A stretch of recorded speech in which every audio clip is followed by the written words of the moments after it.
Okay, Raf, you're talking about the wind. Well, it's having an impact on travelers, too, giving us a live look here at Newark.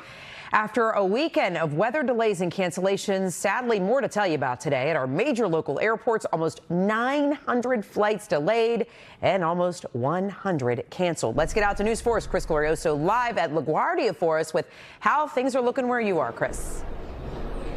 Well, let's begin with the good news. The airlines have been doing a lot of catch-up today. There have been fewer cancellations today than there were over that snowy weekend. But the concern now, as you've been hearing, is that wind coming in from the west. The FAA already reporting ground delays at Newark and Kennedy. And here at LaGuardia, we have been talking to passengers who just want to make sure they get into the air before conditions worsen again. You're looking at the departure board right now. You're on time. We are on time. We're set to go. So let's cross our fingers. Please. At LaGuardia, lots of New York City visitors are still trying to get home after the weekend snow canceled their flights. For some, the unexpected delay has been a pleasant, if not expensive, surprise. We saw another Broadway show. We went to go visit my aunt in the Bronx. We got to see Central Park during the snow.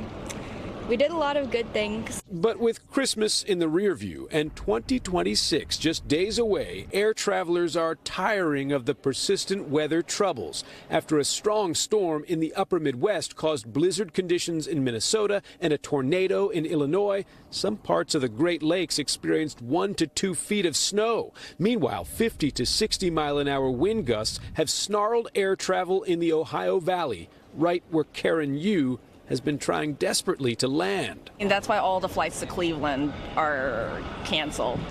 Between New York and Cleveland, I think the weathers are just terrible on both ends. Monday afternoon, FlightAware's misery map showed the worst delays and cancellations around Chicago. Back here in New York, the departure board was getting back on track after the morning's dense fog.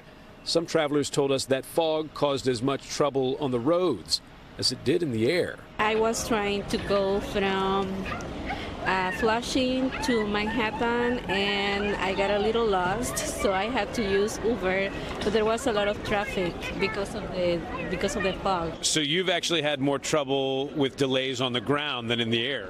That's right.